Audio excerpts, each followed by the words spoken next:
Welcome to the Young Pro Show, ladies and gentlemen. We have a special guest on the show today. His name is Matthew Aitchison. Matthew, welcome to the show. Hey, it's a pleasure to be here, guys. Cool. A little bit about Matt. He's a millennial entrepreneur, real estate investor, and wealth building evangelist who has had great success following his turbulent start after being expelled his senior year of high school. Can't wait to hear about that. To later facing felony charges in college. When all hope seemed to be lost, Matt decided that his past would not be equal to his future. He committed to personal development and leading an intentional life, and since graduating from the UC Santa Barbara, has gone on to found and participate in multiple companies within real estate, construction, and the education space.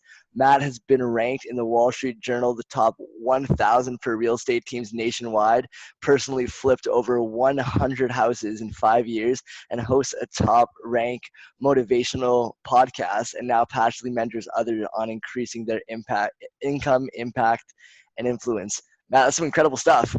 Appreciate it, brother. Well, hey man, I kind of want to dive in right into what happened in high school that got you expelled. That's always the question everybody wants to know.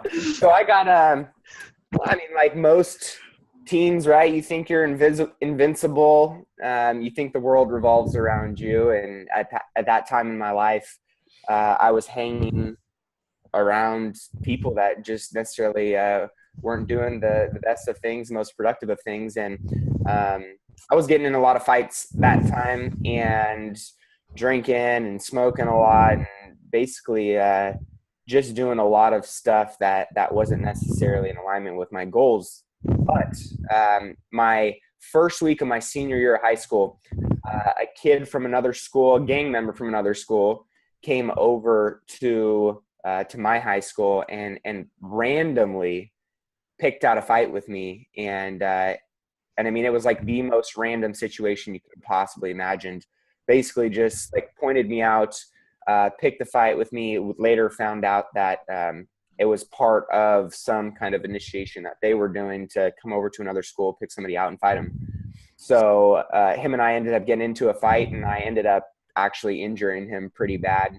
And I got expelled from high school, faced some repercussions from a legal level as well. And being that I was a minor, was able to get through some of those things by, community service and going to a counselor and anger management and all kinds of different things. So I kind of got the short end of the stick on that one. And yet I put myself in that situation by the choices that I made.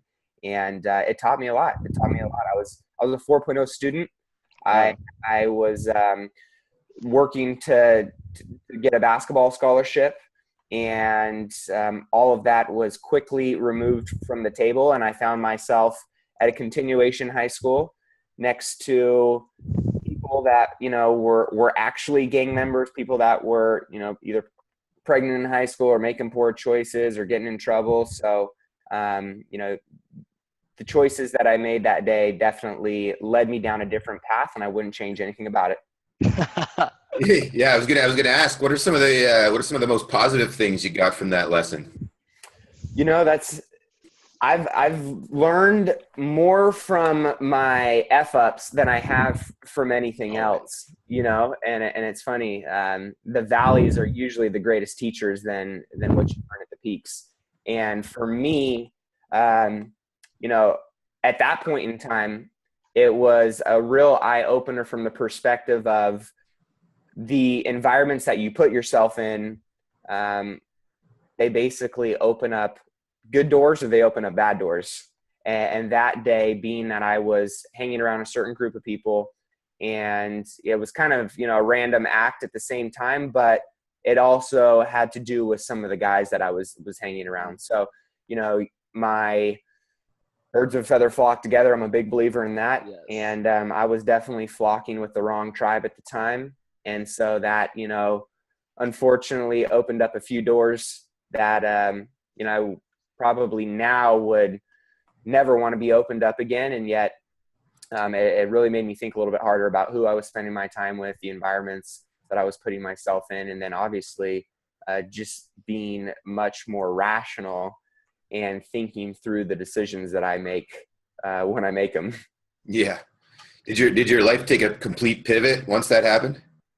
Oh yeah, man. I mean, when you're in school and you're going into your senior year, the big dog on campus, and I was really into my image back then. I was really into sports back then. And then, being arrested, taken out of school, being completely expelled. So your day to day of, going to spend time with your friends and going to do basically whatever the hell you wanted to was just completely wiped from my daily routine. And then on top of that, I was going to a new school with people that I didn't want to be around, people that I didn't identify with.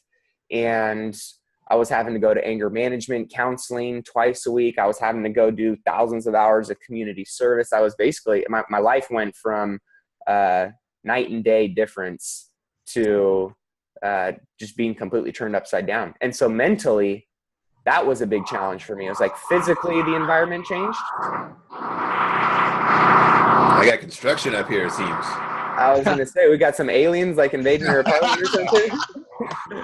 Yeah. That would get us viral. Yeah, right? So one of the things, was physically things changed for me, but mentally was probably the bigger challenge, right? Like my physical environment had changed a lot. My physical routine had changed a lot, but man, I had a lot of stuff going up here in my head that I was working through. That was more of a challenge. And yet I learned more from that point in my life. And it definitely taught me a lot of, character building and what I should be doing moving forward. Yeah.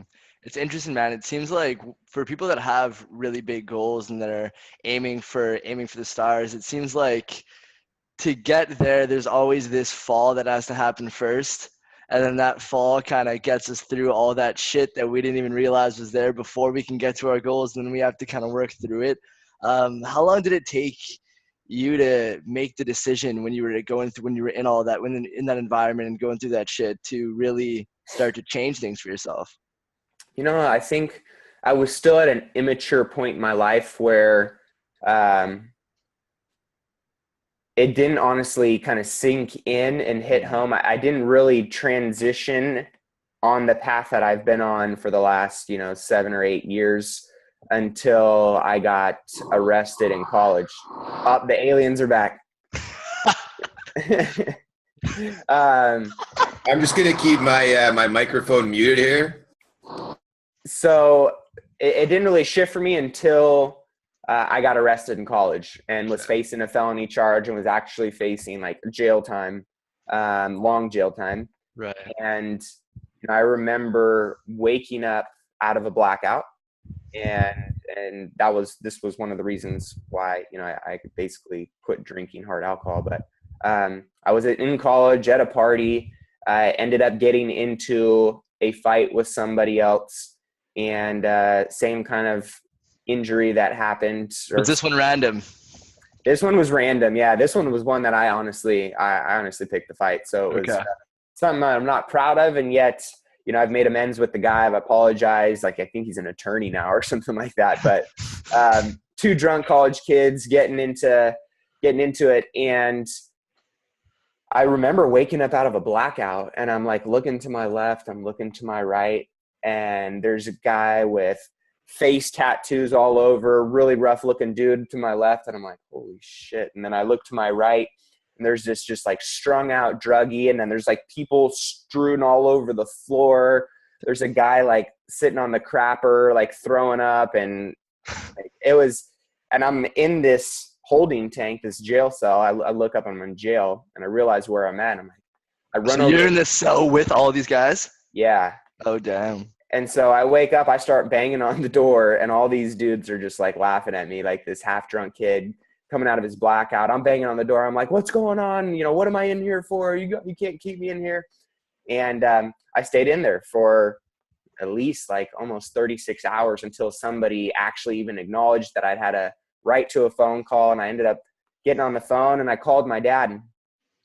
And, at that point, I'm kind of like crying like a little girl. And I remember the words that he said to me was, everybody makes mistakes. You made one twice. Oh.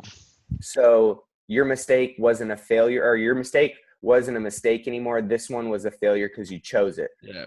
And I was like, ooh, Yeah.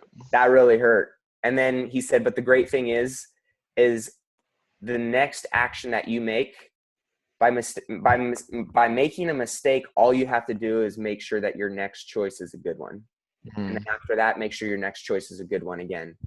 And if you really want to go where you want to go in life, and you really want to do and accomplish what you tell me you want to do, you got to make sure that your video is matching your audio, because everything you're saying is not matching your actions and how your life is playing out. And so, I remember thinking a lot about that. And one of the last statements he said to me was, I want you to think about the windshield and not the rear view mirror, because, if all you did was focus on the rear view mirror, you'd crash and burn. The windshield is much bigger for the vision that you have in front of you. And if you lose sight of that, that's where things can get a little bit squirrely. So from that day forward, I remember I went through the whole process. I was in there a little bit longer, and then I got out.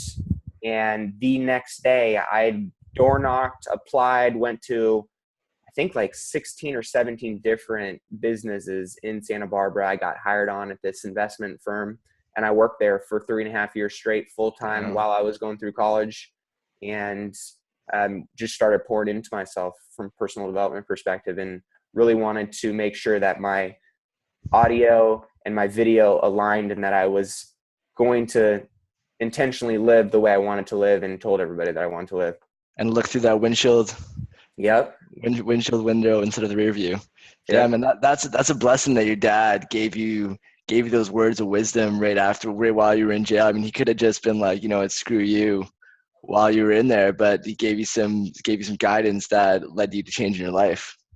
Yeah, I think everybody makes a mistake. Like, whether it's a big one or a small one, you will make mistakes in life, right? And I think, fortunately for me, I'm so grateful that I had someone at that weak moment in time to help me course correct, and that cared enough to give me the wisdom and the advice that I needed to hear, because most of us are all our biggest critics, right? And so for me, when I'm sitting in there, you're a loser. Everything that, you wanted to do, you're never going to accomplish that. So this negative self-talk that was creeping in was almost becoming who I was. And at that point in time, I had someone to extract out the greatness that we all have within us. So that's why I'm a big believer in mentors, and a big believer in having a great environment, a great tribe of people around you, because in those moments of weakness, in those dark times, in the spaces that you don't believe or even think that there's greatness inside of you, someone else does. And sometimes that's all you need to get back on track, and to take that one next step in the right positive direction, to go out and actually live it and be it. And so I feel very grateful for that. Incredible, man. So before all this stuff happened, your goal was to be a basketball all-star. Well, what about after all this happened? So you get into the investment firm. Where was what was the view in the windshield at that point? At that point in time, it was all about money for me, to be honest. I was like, oh, well, now being in this investment company, I basically worked myself up from being a cold caller to being the right-hand man for the entire owner of the company. So By the time I left, he was trying to get me to stay, and basically kind of eventually help run and take over his company. And I knew that there was a ceiling on what I could make. And so that's ultimately what drove me to leave. And I knew I wanted to be my own boss. I knew I didn't want any ceiling of achievement on my income or my goals. I knew that I wanted to make an impact in whatever it was that I was doing in my community, and I wanted the freedom. And that led me to real estate. And so that's where I ended up leaving that company when I graduated from college, and I moved back to my hometown, Sacramento. Yeah, you've been on a journey, bro. It's just getting started, man. Yeah. So you went back and then you started real estate? Yeah, so I went back. I started a real estate company, and we went from basically zero to top 1% in the entire country within about 4 years. And we were doing about 40 million in sales. Had a team of about 10. And then in that time, I was attracting certain people and pieces into my organization and into my model to make it leveraged so I could go out and do something else. And I started flipping houses kind of on the side. And then all of a sudden that turned into a business. And that business was making about 3 times what my retail business was making. And then in the process, a lot of the times we were referring out a ton of construction business to from our real estate team. My investment company was referring out a ton of business for anybody that was doing the development on our remodels. So I saw how much business I was kicking off to a construction company, and so I started a construction company and partnered with another contractor, and we built a construction company. And it was kind of this whole ecosystem model, right? Like, think of what Warren Buffett has done. He had kind of the head of a snake. And then once you get them in the ecosystem, he had all of these ancillary businesses around that ecosystem that could serve that customer, that client at a high level. And so that was kind of my business model as I was growing and building this was once we got people in the door, then what were the additional doors we could walk them through to either serve them at a higher level, and how would that tie in from a monetary standpoint of, generating more income streams. Right. So that's kind of where my model became what it was. And looking at, property management, looking at all kinds of title and escrow, a lot of different services within that real estate ecosystem that ultimately will, serve our clients and the people that are doing business with us at a higher level. And at the same time, creating more opportunities for people that want to come in and get jobs in our organization. And at the same time, ultimately, last and least is making money from it. But, my initial intention with everything that I was doing was all about significance and having as much money as I could and walking with my chest puffed out. A lot of the things that I did were driven by ego. And as I had a lot of these humbling experiences in my life, as I had a lot of these, eye-opening moments. Being behind the jail cell wasn't enough. It definitely shifted to being more of a service-based approach. Right. And that's what I lead with. Everything I do now is all about how can I serve the people that I want to serve at the absolute highest level, whether it's my clients, and now obviously with my podcast and some of the other education things that we're doing, anybody that wants to increase their income, impact, or influence in whatever it is that they're doing. Incredible, man. So let's backtrack. Like some renovations going on here in Canada right above me. Yeah, he's back. You flipping an apartment over here? No, dude, that might be those crazy Canadians, man. I don't know about you guys. Probably building igloos up there or something. Yeah, it's actually funny. I was so all of my family lives in Canada. Oh, really? Wow. At least my mom's side. So they live in Ontario, and I'm getting married this week. So they all got into town last night, and I forgot how much I miss all the A's and the boots when I got to have a couple glasses of wine with them last night. It was good catching up. So I spent every summer growing up in Canada. I love Canada. Nice. It's funny, man. I don't think I have any friends that actually say a boot. It must be like all the old people. You just don't notice it. Yeah, I mean, it sounds different. Maybe it's it's true. It's happening. Yeah.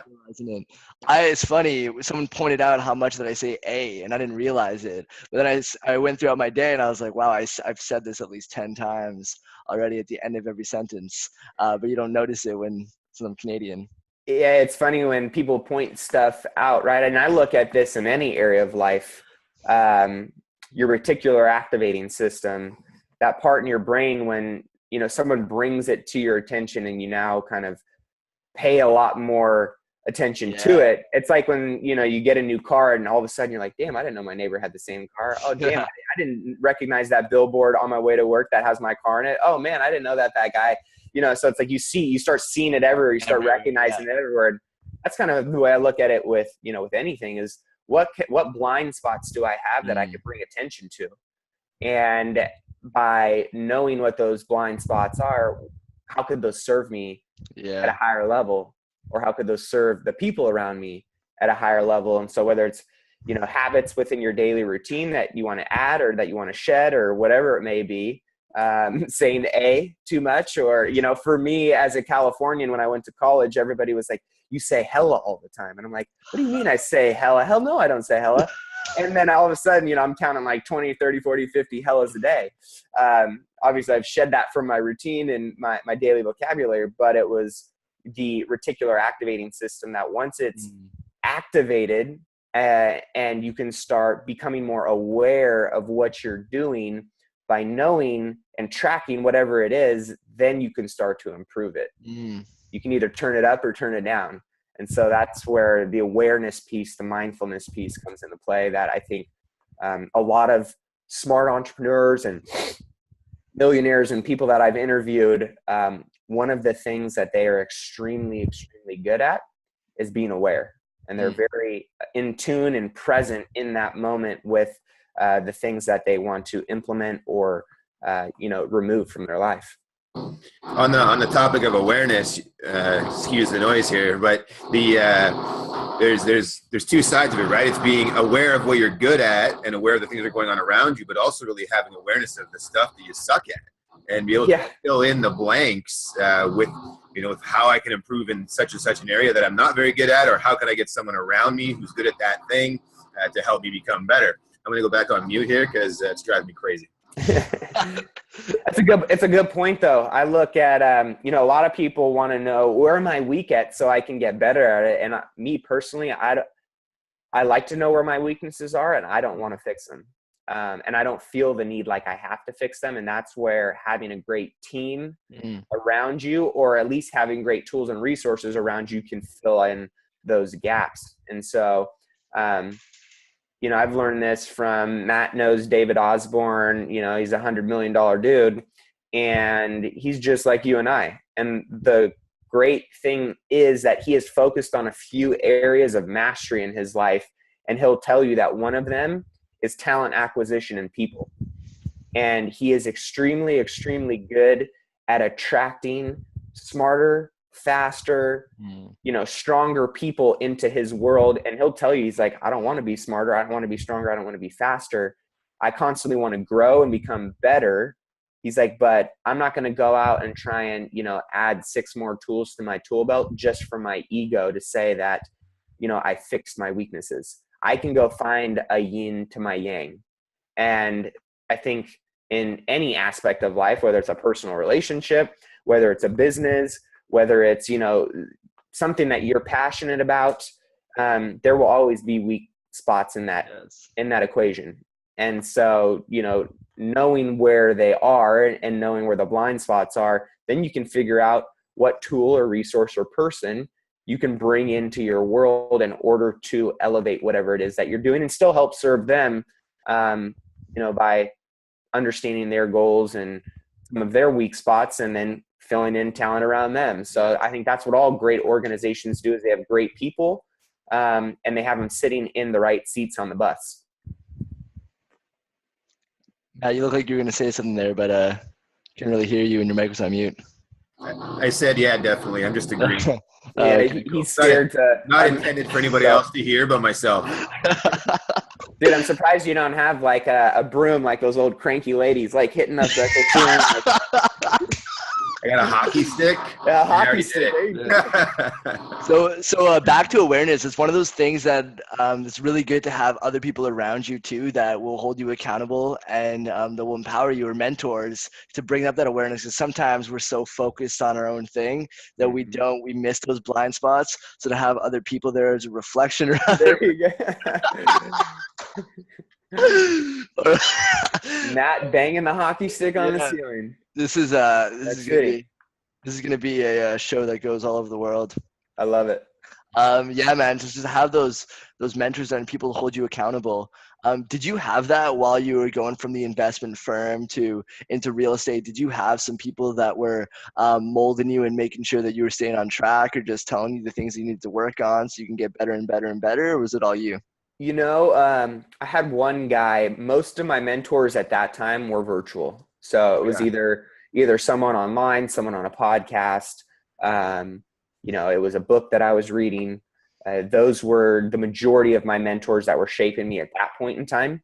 However, I had one guy at the first real estate firm that I got connected to, and he definitely saw something in me, and he was pushing me to continue on that path and continue to get better. He wasn't like the high level thought leader. He was real old school, so kind of archaic in his approach, kind of outdated in his approach, but he did have a very solid foundation of, how to build a business, the things that you need to do. He wasn't necessarily super heavily oriented in the personal development space, but definitely pushed me a lot in the business space. And so I'm super grateful for that, because that's what led me into starting my own business. And that was extremely helpful. And, he was holding me accountable. And I always believe accountability is the breakfast of champions. Accountability is probably the most important thing. Because a lot, you can set goals, and people talk about how amazing goal setting is, right? But there's a different level of accomplishment when it comes to having someone call you out on your bullshit when you're not doing what you said you were going to do. So accountability, in my opinion, is the breakfast of champions. And the people that are operating at the highest level either hold themselves accountable at the highest level, or they have somebody else holding them accountable at the highest level. And I have an accountability group where they're on the East Coast, and we do a call at 7 a.m. So I'm up at 4 a.m. on every single call. We do it once a week. And if I miss a call, I've missed one call. They held me accountable. I had to pay for everybody's flight to go to our next gathering together. And that was $7,000 in flights. So you want to talk about accountability, right? And do you think I've ever missed a meeting again? Never. I got 7 alarms. I got a foghorn waking me up at 3:45 to make sure that I'm not missing. You got construction on the second level of your house coming in. Exactly. So I'm a big believer in accountability, and I do think that is a missing piece for a lot of people. They're like, well, I write my goals down, and I read a book, and I do this and I do that. But to have someone hold you accountable, it's that next tier of accomplishment, because it becomes bigger than just you. Yeah. And so I always equate it to, if you say that you want to be, super fit, and all of a sudden you get a workout accountability partner, you guys say you're going to be there at 5:30 every morning in the gym, and you roll over to go, hit the alarm, and then you realize that, Matt's going to be there waiting for you, and that you're letting him down. You're not only letting yourself down, but now you're letting Matt down. It's just that extra push, that extra kick. So I'm a big believer in accountability. Yeah, agreed, man. One of the big shifters for me in the past couple of months was moving into this place that I'm in now, with two of my roommates who are both running their own business. And man, sometimes it's like a military camp in here. You're right. We all know where each of us want to go, and if there's even a little bit of changing the route onto where we're going, then the other person will call you forward, is what we want to say. Not call you out, but call you forward. So you have to step up to your plate and step up to your goals. So yeah, man, sometimes it's military camp. Sometimes it's hard to humble yourself down and not let your ego get to you when you know that when someone's calling you forward like that, but it's 100% worth it if you could take those steps. Absolutely, man. That's awesome. That's exciting. I remember being in that space where that's part of your tribe too. The people that you're spending the most time with are constantly pushing to go in a direction that is much bigger, and they're not playing small. And so all that does is, naturally drag you along with them. Yes, sir. So, man, back to when you went from the investment firm to your own companies and things started to really happen for you. I assume it wasn't easy for all this stuff to happen. I mean, it didn't magically begin to turn you into a millionaire and have all this stuff come in. So what do you think were the biggest sort of learning curves that you had to go through? and who is the person that you had to become to make that shit happen?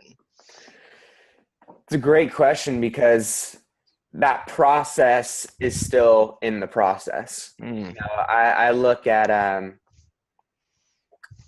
right now I am still writing my own success story. So I'm not where I want to be.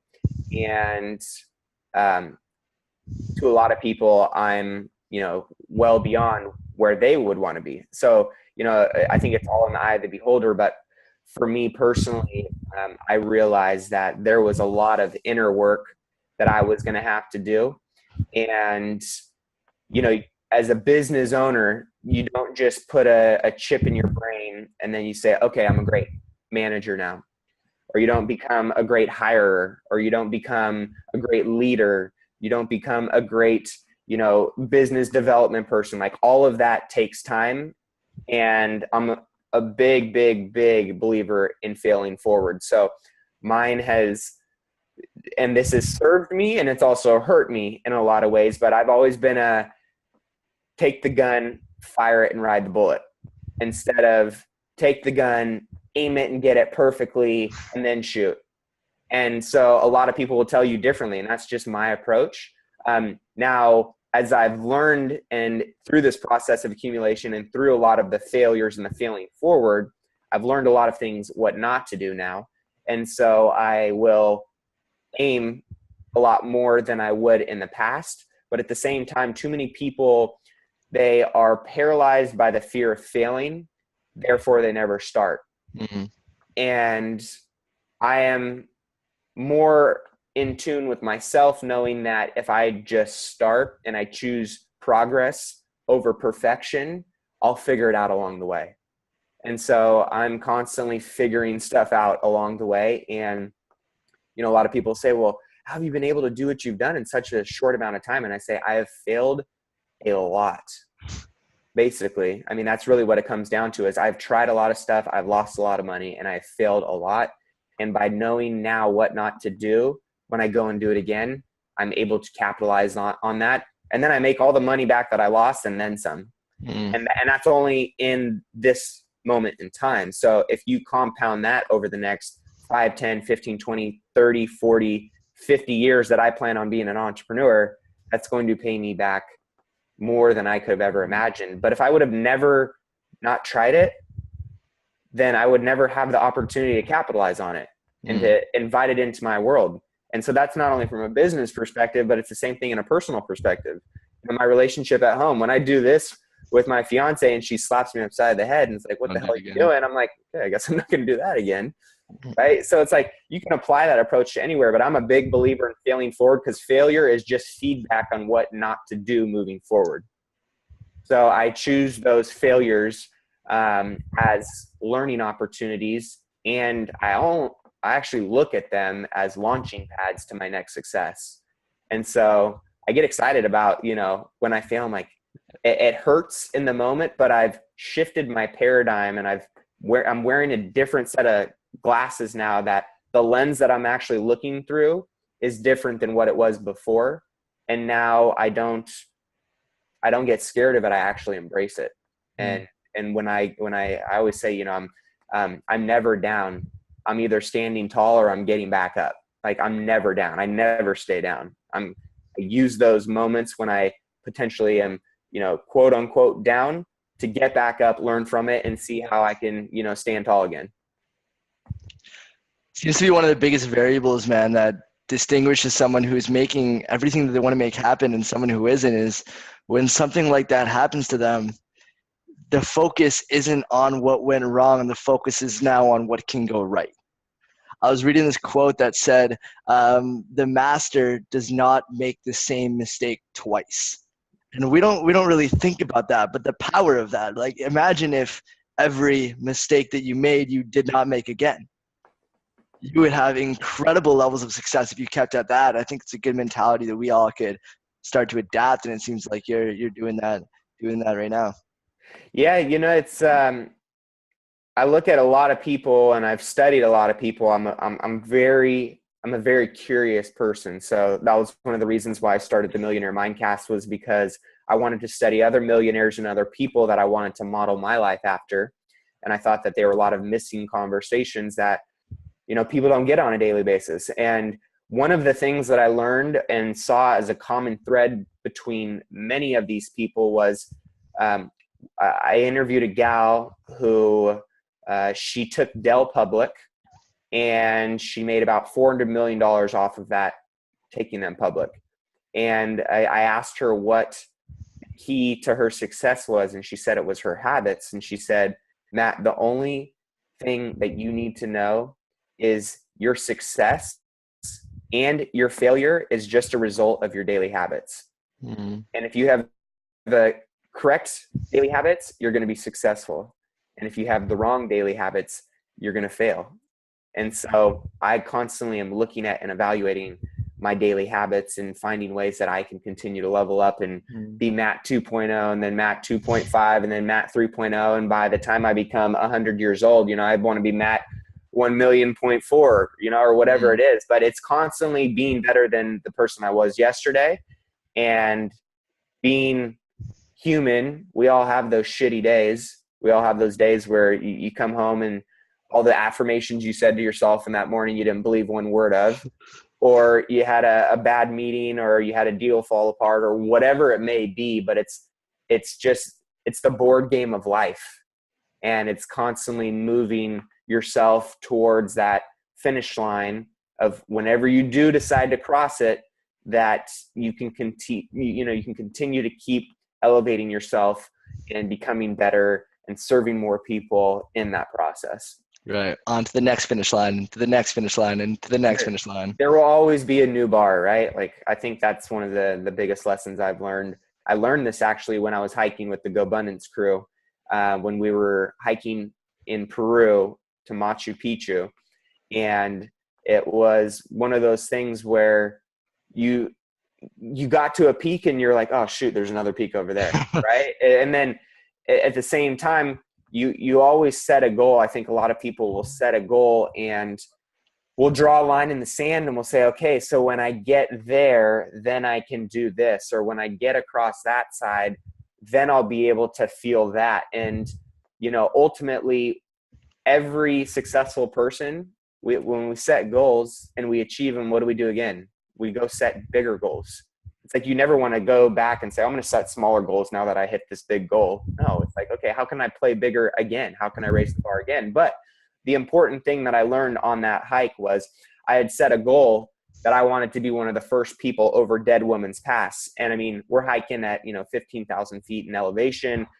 You can barely breathe. It's super thin. You're carrying 50 pounds on your pack. And I got up there first, and I basically waited for everybody else to start rolling in. And I saw guys hugging. I saw people embracing. I saw some people crying. I saw people talking about the stories that they shared while they were hiking up together. I saw people sharing pictures that they took while they were hiking up together. And one of the metaphors that I took and felt I should be applying in my own life is, I do this all the time. As entrepreneurs, you hear Gary Vaynerchuk saying, grind, grind, grind, and be obsessed. And I agree with that. And yet there's also a healthy balance of that, because I basically set this goal. I grinded to the top of the mountain and I got there first and I accomplished it. But because I had blinders on, I missed out on every other experience that was going on around me. So my awareness completely narrowed and only was focused on achieving that goal. And then all of the beauty that was happening around me, I was in freaking Peru hiking Machu Picchu, and all I could think about was how I was going to get to the top of the mountain first. I missed out on conversations. I missed out on connection. I missed out on beauty. I missed out on all of these things for the sacrifice of the goal. And so while it's great to grind, and I am a big believer, and I love Gary Vaynerchuk, and I love what he stands for and what he teaches people, I also want to remind people that you don't want to lose sight of the beauty and the awareness of everything that's going on around you in pursuit of your goals. Because there's so much more wisdom that is lost if all you do is focus on achieving those things and sacrifice the other stuff in the pursuit of just achieving that one thing in your business. Wow. That's a huge, huge, huge point, in my opinion, for myself and for a lot of the younger guys around me who a lot of the younger guys are really impatient about getting to their goals. So they want to go, go, go, go, go. And they ignore the rest. I do this all the time is I'll ignore the things that are going around me in the pursuit of my goal. But it's so important to realize, just like you said, man, that there's so much more, that there's all these other things out there that we could be enjoying, that we could be experiencing, that we may not get the opportunity to do and we may pass up on if we're just focused in that tunnel vision of Yep. getting to our goal. So that's super, super important, man. Thank you for saying that. You bet. Yeah. So I guess we're coming to the 50-minute mark here. I guess, man, closing things off here. Most of the people that are going to be watching the show are people that are either, you know, going into college, going into university, in the process of in college, university, or just graduating. And a lot of them will have these big goals and these big aspirations, and they are watching the show so they can learn more from people like you on how they can make them happen. But what advice do you think you can give directly to them about where they're at and how they could begin to, you know, take a different path and not go with the rest of the status quo and do something for themselves and create a world that they want to create? Yeah, I'd say a few things. One is, you know, whether you're in university, whether you're not, whatever it is, education is the key to anything you want to be. And what I mean by that is whether it's from a podcast like this, whether it's from a mastermind group that you're a part of, whether it's from a book that you're reading, whether it's from your university, whether it's from, you know, something that you're watching on YouTube, educating and continuing to pour into yourself and grow yourself. The growth that you experience in yourself is the growth that you'll experience in your life. So educating yourself and continuing to raise that bar, in my opinion, is the most important thing. And one of the things that I always say is I'm a student of life and I'm always looking for my next teacher. And that could be a bum on the street who does something really kind and, you know, gracious to someone who gave him money, and it taught me something about compassion or this or that. Or it could be from, you know, the most savviest entrepreneur or businessman that I get to interview in my town.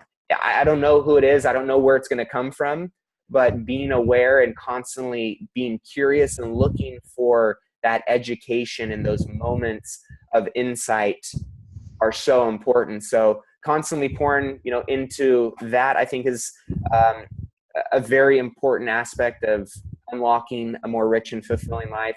Habits are another thing that I think are extremely, extremely important.